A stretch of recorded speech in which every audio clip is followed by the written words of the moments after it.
জাহান্নাম দেখতে গেলেন। একজন মহিলাকে দুই হাতের মধ্যে জাহান্নামের শিকল দিয়া বাইন্দা জাহান্নামের উপরে ঝুলাইয়া রাখছে, আর নিচে দিয়ে জাহান্নামের আগুনটাকে জ্বালাইয়া কাবাব বানাইতেছে। নাউজুবিল্লাহ। আপনারা কখনো মুরগির গিরিল খাইছেন?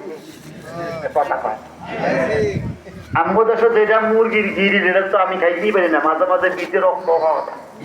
আরবিরা যেটা বাইরে ব্রুস্টেড করে, হ্যাঁ, আমি যতবার সৌদি আরব যাই একটা হইলেও খাই।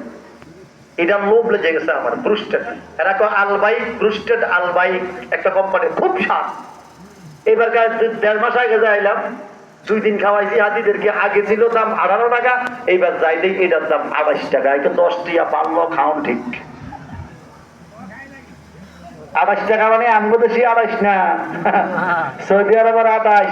1 টাকা 33 টাকা, 28 টাকা কত হিসাব করে। জাহান্নামে এত আগুন, ইন্না জাহান্নামা কানাত মিরসাদা লিত-তাগিনা মাআবাল্লাহ।